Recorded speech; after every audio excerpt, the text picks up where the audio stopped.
एक छोटे से गांव के किनारे टूटी फूटी झोपड़ी में रहती थी एक गरीब बूढ़ी औरत।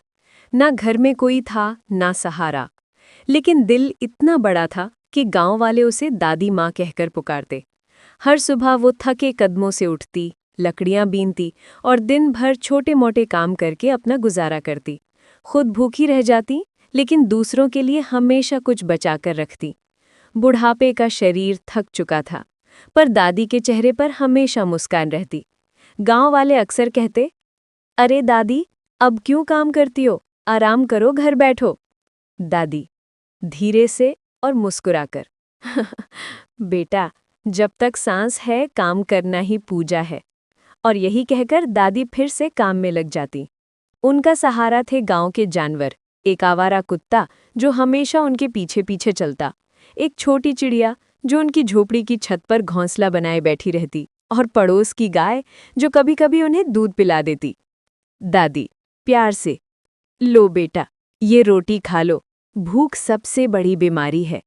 कभी खुद भूखी रह जाती, लेकिन कुत्ते और चिड़िया को खाना जरूर देती। रामू से मुलाकात। एक शाम सूरज ढल रहा था। गांव के पेड़ के नीचे एक बच्चा बैठा रो रहा था। मुझे बहुत भूख लगी है, कोई मुझे खाना नहीं देता। उसका नाम था रामू, सिर्फ 8 साल का, अनाथ और अकेला। दादी माँ का दिल पिघल गया। उन्होंने उसे अपने घर ले जाकर चूल्हे पर रखा आखिरी आलू और आधी रोटी उसी को खिला दी। रामू खुश होकर बोला, दादी आप बहुत अच्छी हैं, मैं आपके साथ ही रहूंगा। उस रात दादी भूखी सोई, मगर उनके आंचल में रामू चैन की नींद सोया। कई सालों बाद पहली बार उन्हें लगा अब वे अकेली नहीं हैं। अगले दिन गांव में बातें शुरू हुईं। सीता कठोर स्वर में, खुद के पास कुछ नहीं और दूसरों को खिलाती हो, पागल हो गई हो क्या? दादी शांत स्वर में, सीता, जो थोड़ा सा है बांट देने से और बढ़ जाता है। लोग हंसते रहे, लेकिन दादी माँ ने परवाह नहीं की। रामू की मुस्कान उनके लिए सबसे बड़ा खजाना थी। धीरे धीरे गांव वाले भी बदलने लगे।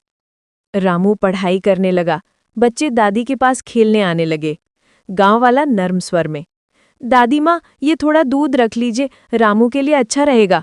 दूसरा गांव वाला, ये अनाज हमारे घर से, अब आप भूखी मत रहना। दादी की झोपड़ी जो पहले सुनसान थी, अब बच्चों की हंसी और गांव वालों की मदद से भरने लगी। तो ऐसी वीडियो देखने के लिए वीडियो को लाइक करके चैनल को सब्सक्राइब कर लो और अपने दोस्तों में शेयर कर दो, और पार्ट 2 के लिए कमेंट करो।